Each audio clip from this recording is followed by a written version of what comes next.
Alright guys, David here and you're watching Btekt. And 5G is upon us, and recently I was at the launch of the Oppo Reno series where they were showing off the Oppo Reno, the Oppo Reno 10x zoom and the Oppo Reno 5G.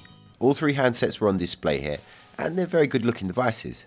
They are distinctive, and one main reason for that is that they do not have any form of camera bump, unlike almost every single other phone on the market today. But what makes that quite impressive is that this phone has a 5x optical zoom thanks to its square periscope style lens, and it has a 10x hybrid zoom. This definitely is a quirky little device with some very interesting features. But before I get into all of that, let me say a big thank you to Direct Mobiles for looking after us here at Btekt.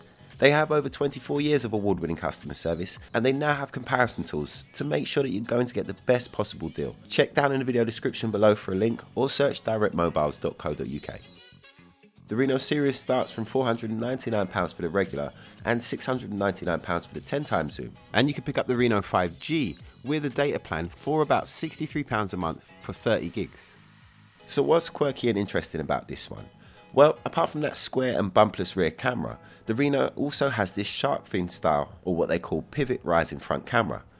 This unique mechanism deploys in 0.8 of a second and houses a very good 16 megapixel front facing camera. The pivot rising camera is said to be usable for 200 times a day for up to 5 years. So the front facing camera is a little bit of a party piece, but it's not just there for fun, it is functional, freeing up the screen to give you a truly edge-to-edge experience. The Reno has a 6.4 inch display, while the Reno 10x and the Reno 5G has a massive 6.6 inch OLED display, 1080 by 2340 resolution and a 19.5 by 9 aspect ratio. No notch to interrupt your viewing experience. While it's not in the same league as the OnePlus 7 Pro, it is just great not to have any kind of notch getting in the way. The fingerprint scanner is underneath the display, and it has an improved scanning area and brightness with increased speeds by up to 28%. Another little quirk with this phone is the O dot. This is a small ceramic ball embedded into the back, and it's there to keep the lenses off the ground when it's placed down. It's nice that they want to take care of those lenses, as they are the main draw of this phone for my money.